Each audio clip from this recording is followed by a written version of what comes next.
What is up, posse? My name is Will Bronlick, and today I'm going to be doing another quick movie reviews. This is so I'm relatively caught up with all the movies that have come out recently. So I'm just going to go through them real quick, just like I did with my reviews of Pet Sematary, Captain Marvel, and Us. Just give you my quick thoughts, what I liked about it, what I didn't like about it, and so on and so forth, and I'll give it my grade. And I apologize tremendously for not being active a whole lot. I've been really frustrated, and I've been very busy. Saturday I had a family commitment, so I couldn't really do much there. And Sunday I was relatively busy too, but I figured I'd give you guys something to, keep the video thing going. So I'm going to be going over Godzilla King of the Monsters, Dark Phoenix, Rocketman, and Booksmart. And I just, like I said before, just give you guys my quick thoughts. And, hopefully you guys like this. And so, without further ado, let us begin. This is Quick Movie Reviews Part 2. Godzilla King of the Monsters was one of my more anticipated movies of this summer. And sadly, it did not really live up to the expectations. While, in my opinion, it's an improvement from the 2014 Godzilla movie, it's really not saying that much. Because we all know that the main problem from the 2014 Godzilla was that it focused way too much on the human characters and not enough on Godzilla. Well, in this one, Godzilla King of the Monsters, it's completely reversed, because they focus way too much on Godzilla and the monster fights than they do with the characters, or the human characters.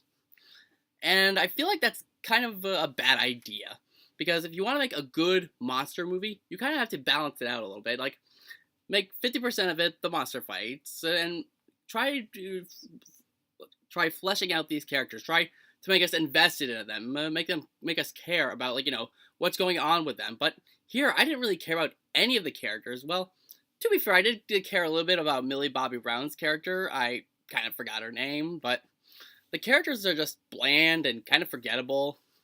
While I do admit the monster fights were pretty fun to watch, it still didn't excuse the fact that the story was just bland and all over the place.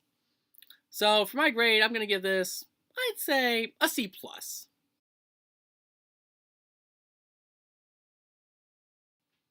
Rocketman not only met my expectations, but also exceeded a lot of them as well. The performance from Taron Egerton was flat out fantastic, and the editing was also great. I can compare this a little bit to Bohemian Rhapsody a little bit, but I feel like Rocketman's a little more realistic than Bohemian Rhapsody, and that was one of my more anticipated movies from 2018.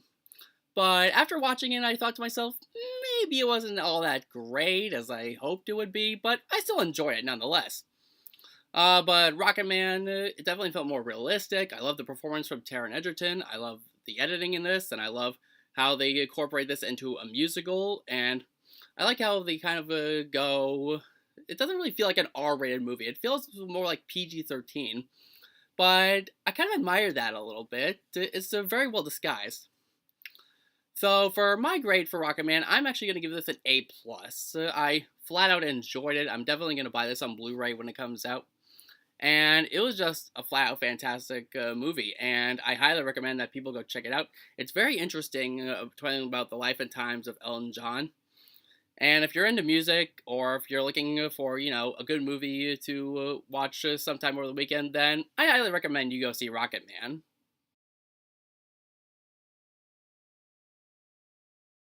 Booksmart was another movie that exceeded my expectations. I actually didn't know a whole lot about it until a friend recommended it to me and said, hey, let's go see Booksmart. And I was like, sure, why not? And it was very well done. It was hilarious, and it tells a fresh new take on the coming-of-age story.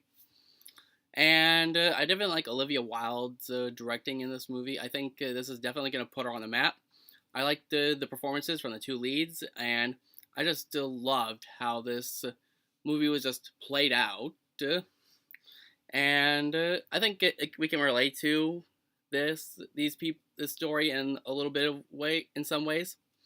Like, how we want to, have fun, but we also want to, be able to focus on what's important, like whether it's school or work or something like that. And I thought this was great. I'm gonna give Booksmart an A. It's not my favorite movie right now, but it's pretty close. I will give it that.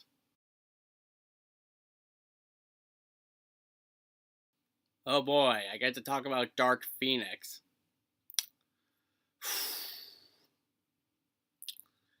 Well, I'm not gonna say this is the worst X-Men movie I've ever seen, but I think this is pretty close. I'd probably say it's the second worst of the X-Men movies. Um, but it's not as bad as like Origins Wolverine, but I'd probably put it as just okay, like X-Men The Last Stand. Like, the score from Hans Zimmer was fantastic. I always love his work.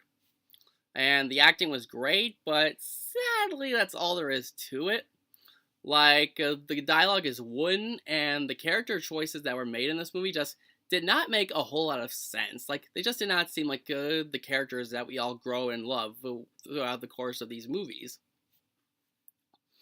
Um, but yeah, this was just an average, mediocre movie that I think will satisfy some X-Men fans, but I just don't think it lived up to the hype that it's been getting.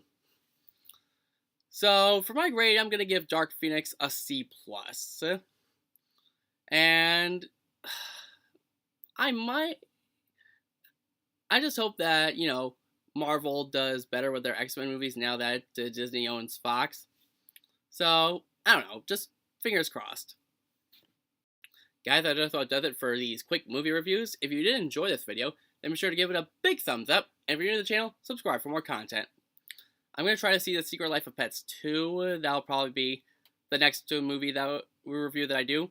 And I also have a review coming up on easily one of the worst comedies of all time. If not the worst movie of 2019, by far.